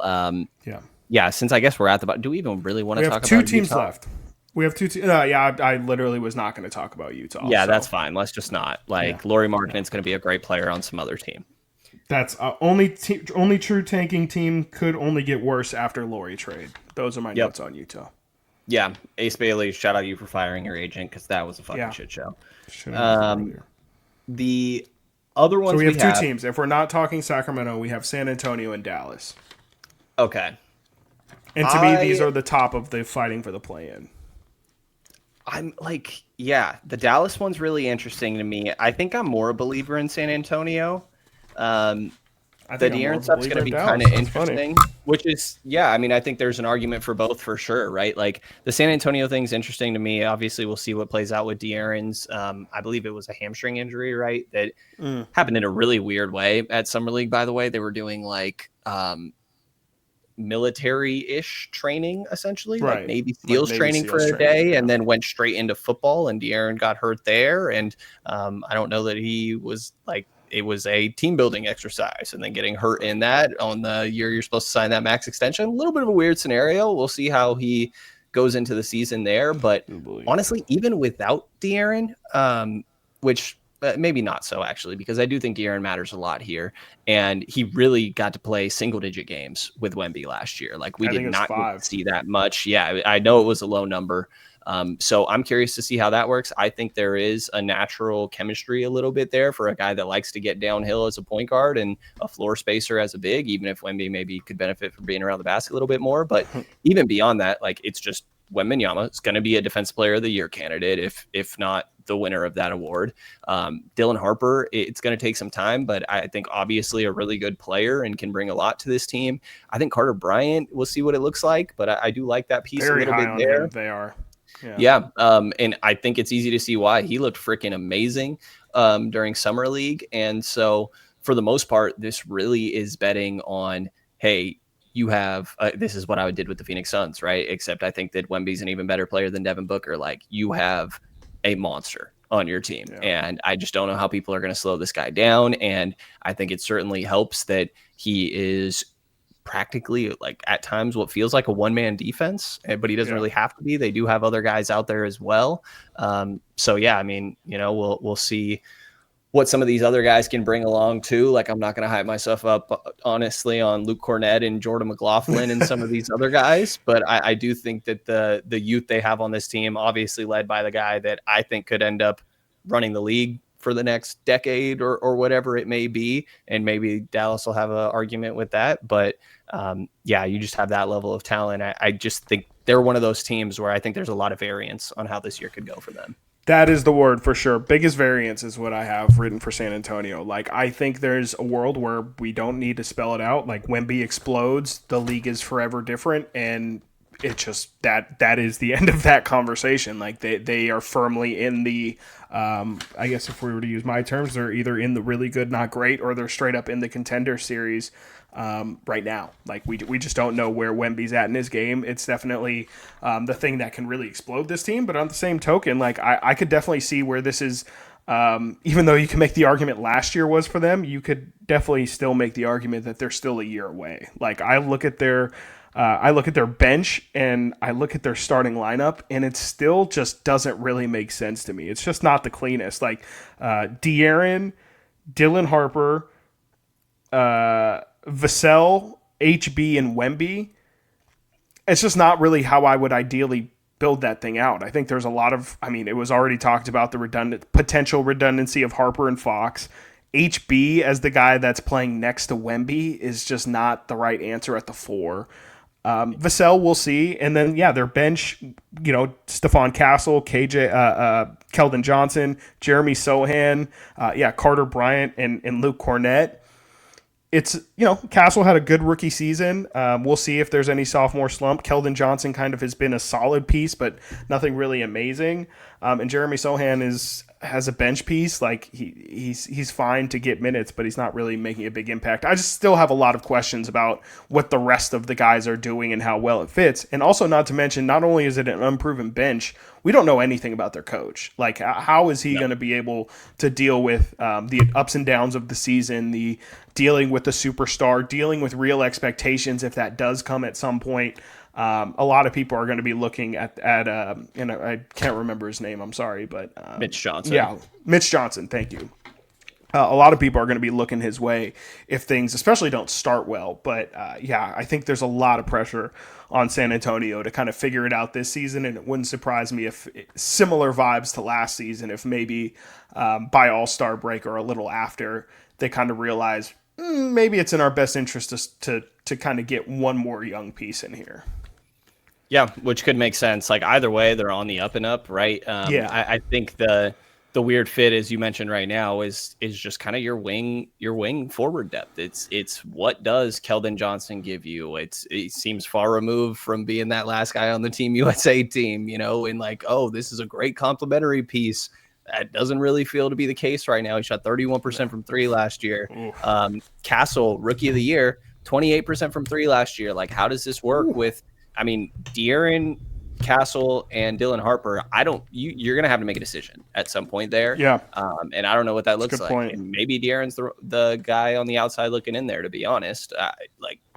You might lean into the youth if you're San Antonio there. But depends how good they think they're going to be right now. I was huge on Devin Vassell coming out of the draft, and I think he's had good flashes, but it still kind of is just that right now. There's more, honestly, of the off the dribble stuff than some of the looking better off ball, which is kind of opposite of what I expected a lot. But he became more of a mid-range shooter, for example. I think he was DeMar far and away leads this category in mid-range attempts, but Castle's not Castle, but Vassell is in that top 10 of mid-range attempts. And that's not what you need on this team, to be honest. So I think that's where the fit gets a little bit more questionable, right? Yeah. No, 100%. We'll see. I think they obviously have talent, but if we're talking about real nuts and bolts, like playoff series, like I don't think this team can win a playoff series unless Wemby is just unreal. Like, to me, that's like, I just don't think the pieces fit well together. Ultimately, I think it's a fine collection of talent, but again, like, I cannot imagine the conversations that Kings fans would be having if we had a talent like Victor Wembanyama and then at the 4 we put Harrison Barnes next to him. Oh, for sure. To me, it just doesn't make sense. And then obviously Jeremy Sohan, like that guy's taking one-handed free throws. So, it feels like offensively that is about as far gone as you can get. Yeah, they are definitely a little bit in the weeds there for sure. I just kind of feel like they're 1 year away, and it feels like with those teams, you never know if that's going to happen mid-season.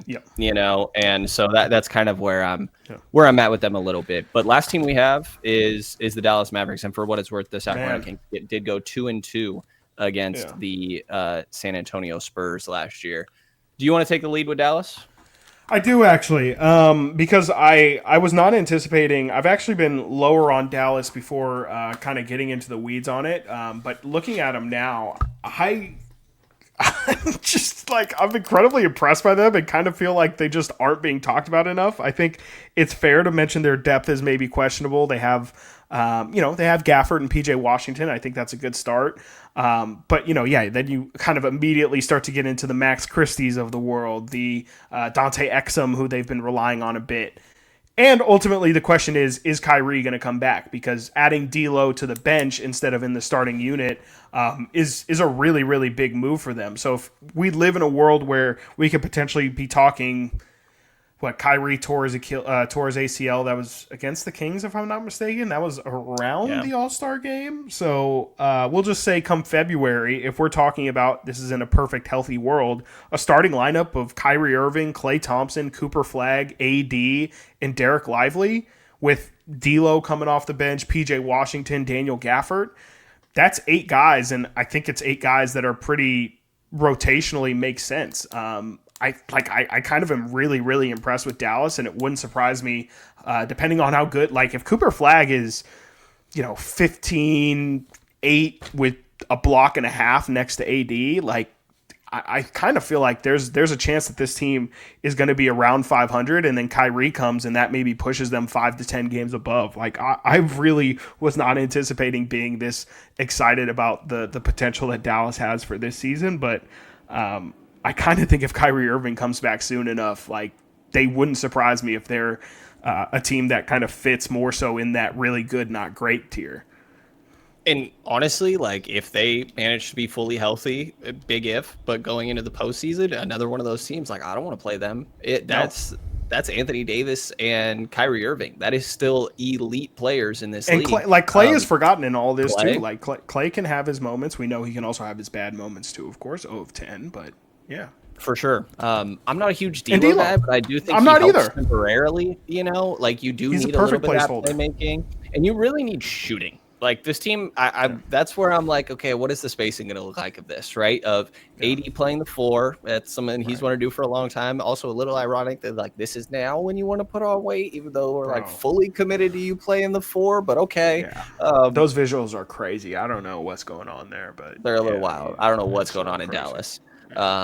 But I do really like having these big lineups. I think that we're seeing them be pretty successful when you do have multifaceted players there, and you don't really have, I guess, the offensive versatility with a Daniel Gafford or a Derek Lively, but there's a lob threat, and that's where I'm just a little curious to see how that's going to work with AD and what that looks like, because I still have thought and probably will continue to think he's best at the 5, but I don't think that you're really closing games with him at the 5 because you need one of those two guys out there. Those guys are both ridiculously good. So yeah, there's something there, but I'm a little curious on the spacing and then perimeter defense, like the Dante wings. Exum. Yeah, like the I'm wings just are definitely questionable. curious to see what that looks like a little bit. But hey, yeah, and I guess you could got the even say number one point of pick. attack defense too, right? Like Klay Thompson's not picking up Kyrie Irving, funny enough, anymore. If your starting D'Lo's backcourt is D'Lo and Klay Thompson, I'm a little worried about the other team's guards. I mean, but you could even got a throw great Kyrie in there. line. Yep. Yeah. No, Well, for sure. Yeah. You know what they're going to do well, though, right? Like, their interior game's going to be ridiculous. Yeah, it's going to be interesting. Yeah, Cooper Flagg, how well can he shoot from the perimeter, too? I know that was a little bit of a struggle for him in terms of the actual behind-the-arc shot. Like, he was a pretty decent mid-range shooter, but can he extend his range out, especially if he's going to play the 3 next to AD? And, yeah, I mean, I like P.J. Washington. I think he's a huge versatile forward. I definitely think he's more of a 4 than a 3, and maybe he's even like you can sneak minutes at the 5 for him, but there's really no true threes on this team. Like, they're playing Cooper Flagg at the 3. I think in an ideal world he's a 4. Klay is definitely, you can maybe say a 2-3, but besides that, they really don't have that, to go back to their championship, like a Derrick Jones Jr. or something like that, where they can just kind of throw these athletic, versatile forwards out there in mass. Like, to me, looking at their roster here, it's pretty much just Cooper Flagg that they can throw at that 3 spot. Yeah, not great depth at that position. But they're another team, though, where it's like, because there is this imbalance, and you're waiting to see what Kyrie is going to bring back around. Najee Marshall as well, sorry. There you go. Yeah, Najee is a nice piece. Kessler Edwards, for what it's worth, if anybody cares there. And they don't. Yeah, I mean, I just think that, yeah, probably not. A funny Kessler Edwards memory. Random. I don't know why I shared that, because I'm going to keep it to myself. But gosh, where was I going now? Oh, I do think that, I was planning on going more into that. I do think that this team could look way different post-trade deadline, right? If you have this little bit of positional overlap with 2 really good starting caliber centers, maybe the move is to move on from one of those guys and go get your modern KCP, whatever that may look like. Like, can you have a Quentin Grimes conversation or whatever that's going to look like salary wise? I don't know that works, but I think they could try to make some work. I think Caleb Martin is still on this team as well. I do like Caleb Martin and what he could bring to the group. Can I try and spitball a random? Like, I'm just trying to think of a team that would make sense, and immediately my mind went to the Lakers. Like, is there any way we can do like a Gafford, Klay Thompson for Reeves deal? Like, is there any way to make that make sense for the Lakers? I know the Lakers, obviously, it makes sense in the sense of they really want a starting set, like a legit center, which we were talking about with the conversation. But Klay Thompson, obviously, champion veteran.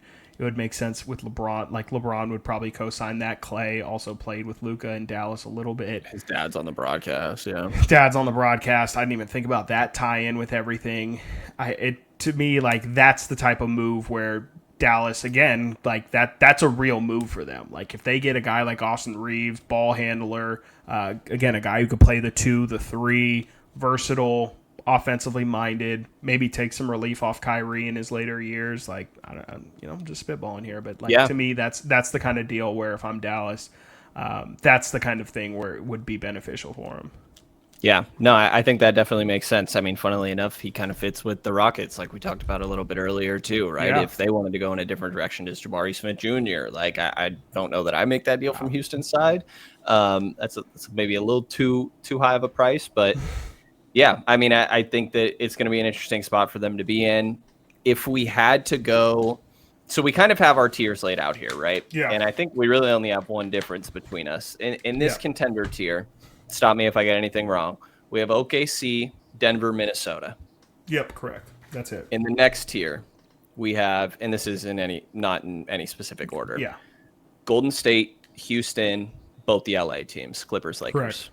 Yep. And then next tier, we have, I'll say what that we agree on. Similarly, yeah, we have Memphis, Dallas, Sacramento, San Antonio. Correct. Because then you and I disagree on Phoenix and Portland a little bit, which I think we're, pretty similar spots there. And then New Orleans, whatever the hell you want to do with that, I would say is in that final tier. And then Utah could be 4 tiers below them. 100%. That is, cool. That's how I see it exactly. And I think ultimately, too, the one thing to take away, if we are going to maybe tie it to Utah even a little bit, is that typically in every single NBA season that I can remember, there's usually 3 Utahs in each conference, at least. There's usually a good handful of teams that you can identify at the beginning of the season and say, these guys, bless their hearts, like, even if they try their best every single night, it's just inevitable that they are going to end up as a losing team. There's only one team you can definitively say that about right now, and that's Utah. Like, we can have the New Orleans argument, but there's talent there. Like, there is a world where they can be a 10 seed. Phoenix, we went through the exercise. Like, there's a world, I don't believe that it's going to happen, but there's a world where Devin Booker maybe takes a level as a star and maybe can carry that team, being the loose term, to a 10 seed. Right. Yeah. Portland, last year. I like your take, though, of Portland over Phoenix. I think that I've gotten there over through the course of our conversation, too. But last year, 17 wins for Utah. Holy shit. 17 and 65. 21 and 61 for New Orleans. And then you reach teams in the mid-30s, right, of San Antonio, Portland, Phoenix, Dallas, Sacramento, right above them. Which, funnily enough, our tiers are fairly similar to how last year played out a little bit, unsurprisingly, right? Houston a little bit lower, I would say. Minnesota a little bit higher. Memphis definitely lower than where they ended up last year in that 7 spot or 8 spot, I believe that is. But, I think it's going to be interesting to see how it plays out. And to wrap it all back around to the Kings here, I think that you and I both have the Kings in this 4th tier that has – or 3rd tier that has how many different teams are we at? 5. We have 5 in that. 5.5 if you want to count our variants of Phoenix and 4, Portland. 5, 6, 7. So and there's 7 firmly teams San above Antonio, those tiers. Dallas, Memphis, and then we have Sacramento, and then Portland, Phoenix in a flex spot. Yeah, and you know what's funny? Yeah, it might even make sense to have which, at this point it doesn't really matter, but almost it's another own tier of Phoenix, Portland, maybe New Orleans. But anyways, we can stick with what we have. But point being, Kings are in a tier with 4 to 5 other teams, and that's already with 7 checked off the list. So they are fighting for what essentially, if this plays out in this world, right, is this 8, 9, 10 spot. And 2 or 3 of these teams are not going to end up making it, which is a similar scenario to what they've dealt with the last few years. Yep. And it feels like we're, signing up for the same thing again. Right back. I will say, at the very least, I didn't feel this way before doing this exercise. I do feel more certain than ever that they are firmly in that play-in, though. It would be before this exercise, I felt like they're more of a they feel like they're more of a 12 seed, outside looking in. If we're saying that we have those 7 first teams pretty firmly in, we're talking 8, 9, 10. The Kings just have to be better than 2 of these teams. I guess 3 if we want to count. San Antonio, Dallas, Portland, Memphis, Phoenix. The Kings need to be in the middle of that group to make the play-in. And they're probably more talented at very least than a couple of those teams. And depth-wise, too. That's the other thing, is I do think that they're at least willing or able to withstand injury better than a lot of those units. Now, granted, this is living in a fantasy world where all things go according to plan, but I think on paper you would say the Kings pretty firmly should be 9, 10. I think that's probably safe to not put them as the number 1 team in this fighting for play-in, but probably closer to the 2nd or 3rd on paper best team in this group. Yeah, I think that's fair. And specifically your point of injury, right? As we go down the list of those teams, it's hey, Dallas, well, you got a couple stars on that team. And San Antonio, we know who that key star is. Phoenix, right? Portland, a little bit more depth of a situation. Memphis, what happens if Jaw's not going for you? And they're already dealing with a bunch of other injuries. As much as Domas is probably the one right? And Yeah, funnily he enough, is the one. maybe And Dennis Keegan. Schroeder. Right. We talked about Yeah, Keegan as Keegan. well. Yeah.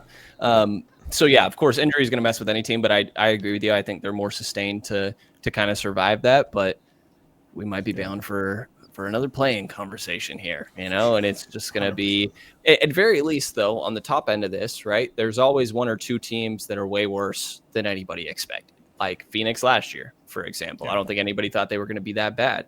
I don't think anybody thought Houston was going to be like that caliber of good. So there probably will, almost certainly will be one of those teams in that top 7 that doesn't actually make the cut, right? And point being, I think that the conversation this year is going to not only be just making the play in, but I think there could be stretches where it's like, hey, we're really pushing for that 6th spot because we don't even want to be in the play in. I at least think that is in the cards here.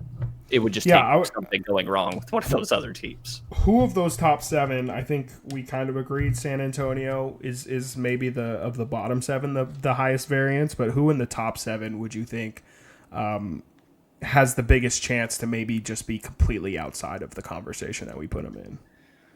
I wouldn't think any of the top 3. Top 3 I feel pretty good about. Hence, OKC, Denver, Minnesota. For sure feel good about that. I mean, you could say like if Ant were to go down, if Jokic, SGA, whatever, but you play that with everybody, right? And I think they're more sustained to survive that a little bit. I kind of think it's the Warriors because it is Steph. Steph makes everything work here. And I know we just said that for some of these other teams, but there's more depth and you need Steph. And there's the Jonathan Kuminga thing hanging over this team. What if he plays well? And obviously that helps the team, but how freaking weird does that get all of a sudden in the middle of the season? Yeah, I mean, I think that's the one. Houston feels more reliable to me because of their defense. I think they have a high floor. Right. Who knows how their ceiling is, but their floor The Clippers as well, probably, I would say. Yeah. 2 well-coached teams, too. Yeah. Yeah. So, I mean, of the top 7, probably Golden State or the Lakers. Yeah, I think I agree. I think I'd probably go Golden State. I think that I could just see potentially maybe their depth letting them down or again, just their age kind of catching up to them. But I feel pretty solid about the top 7 in general, but it feels like there has to be kind of like you said, you never know what's going to happen. So it feels like maybe one of those teams might have a season from hell. So when you were saying San Antonio is the one that is most likely to jump up, I think, I think just biggest variance in general. Yeah, I think they can absolutely be, again, we kind of talked about Dallas a little bit in that vein too, but to me, it feels like San Antonio could, if Wemby takes that massive leap, they could be contenders potentially in the really good, not great category. But again, I think we both agreed that they kind of feel like they could be in a 1 year away situation even still. And we kind of saw how that played out last year where they played really well for a certain amount of time and then they just ended up shutting down Wemby, shutting down De'Aaron, and their season kind of obviously shut down with it. And so I could more so see that being the situation again, that we see some promise from San Antonio. Maybe Wemby's blood clot shows up again or whatever, for whatever reason. It just makes more sense for maybe them to circle next year as the year to kind of really, really go for it. For sure. And yeah, I think Dallas falls into that for sure. And you talked me into Portland a little bit here, man. I do like what they have going on. And I think that, again, we're just going pure, who could really surprise someone. I do think that being a top 5 defense post All-Star break, having that identity matters, right? And there's not many other teams at this depth that you could really say that. We're going to have to see how it plays out. That's for sure. Them is I will believe it when I see it. Not necessarily I don't believe it. It's just there's no reason for me to believe that Shaedon Sharpe or Scoot Henderson is just going to be the number 1A. Right.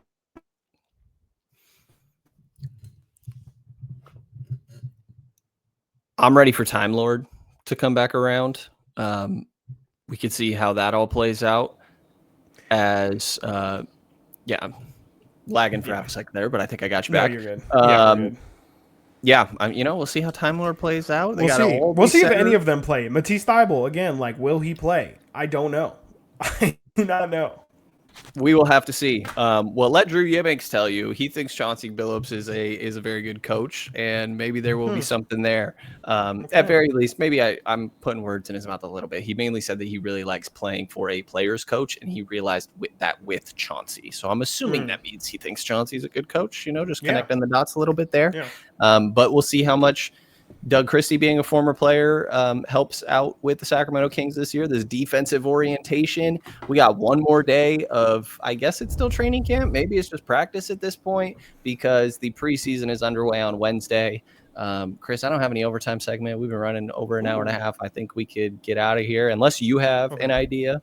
But up to you. I'm trying to think if there's any fun little we did our top teams in the West, so I'm trying to think if there's any way that we can maybe do a. I mean, do you want to predict? Maybe give me just give me a couple guys that you're just excited for this season. Give me your maybe. It doesn't have to be a league pass thing. It can maybe just be a couple guys, even if it's just two guys that you're just interested to see for whatever reason. I'm kind of putting you on the spot, so it's not really you could.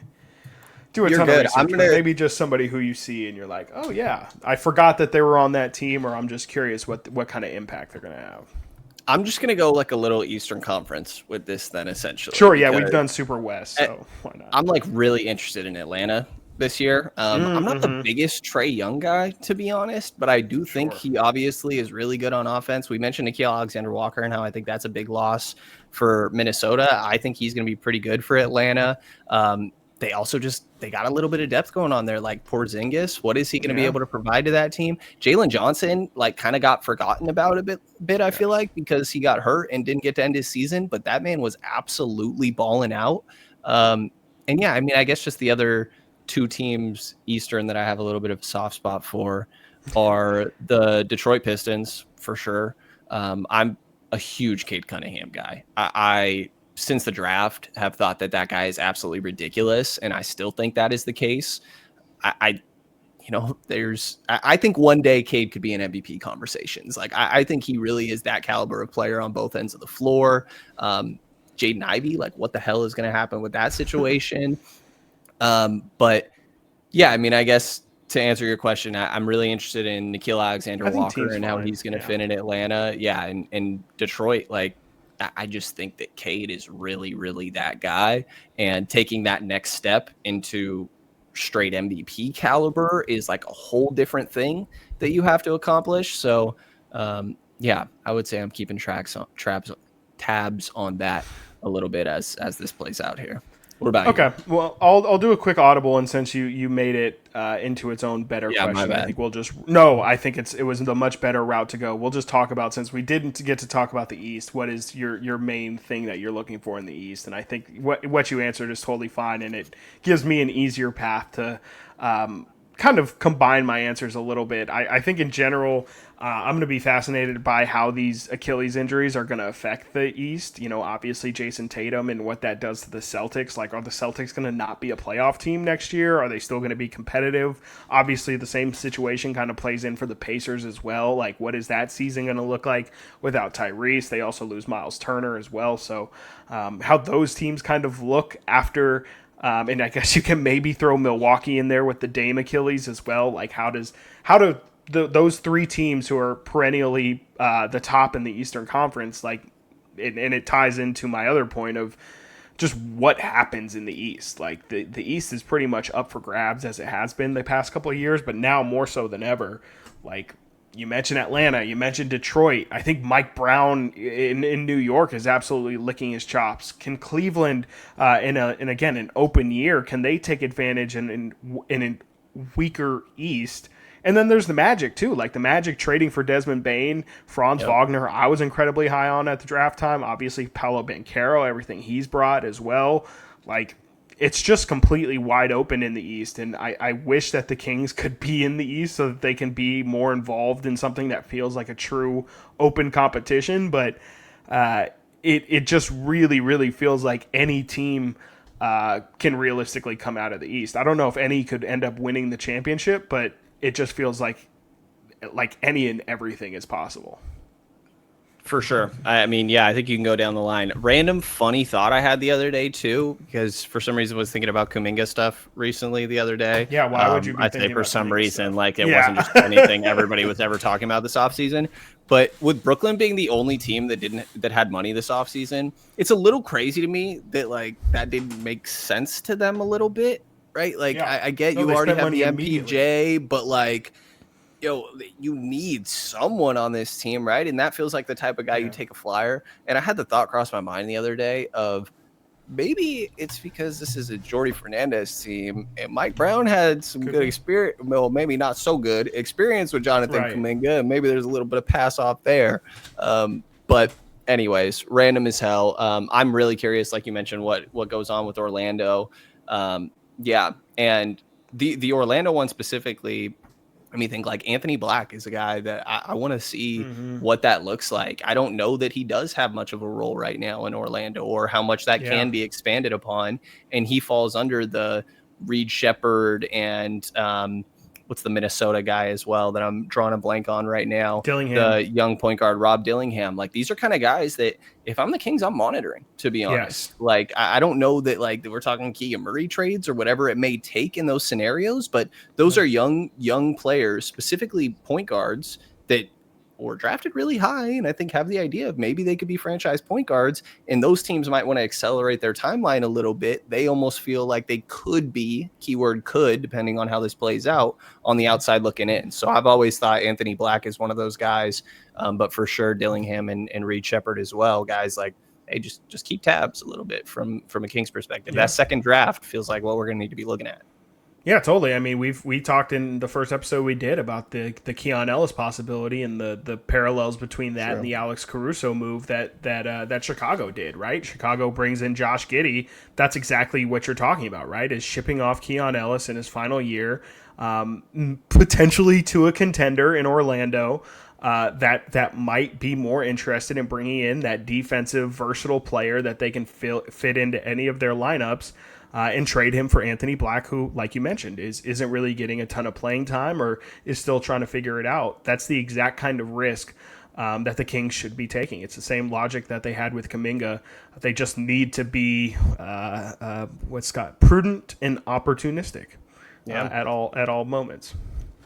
Going to continue to hear that wording throughout the year. Yep. Team I'm not excited about, the Toronto Raptors, who the Kings play on Wednesday. They are a jumble of just random talent. A lot of Scott Perry guys, actually, with Emmanuel Quickly, RJ Barrett over there. Brandon Ingram still on that team. That's not the Scott Perry guy. But a weird collection of talent. Yeah. But we're going to see how the Kings play here as we go through this exercise, because again, this is all relative, right? We talk about that Beam team year, the same year that Denver won. It kind of had to do with the rest of the Western Conference not being that good. And the unfortunate reality right now is it's stacked over here, and it's about as one-sided as it's been for a while conference-wise. But that's what the Kings are dealing with. So a little bit of a rundown of how we think the West could play out this year. Obviously, we'll keep you posted on what's going on with not only the Kings, but everybody else throughout, specifically the Western Conference, as this season plays on. And we are just about to get underway here. So I think that's going to do it for us here on the Kings Pulse podcast. Appreciate everybody listening. If you are on the audio side, just know we are also available on YouTube. Be sure to subscribe over there, and vice versa. If you're on YouTube, we are on every audio listening platform when it comes to podcasts: Spotify, Apple Music, all of the above. Not Apple Music, Apple Podcasts, same thing. You get the gist there. So be sure to subscribe to keep your finger on the pulse of the Sacramento Kings.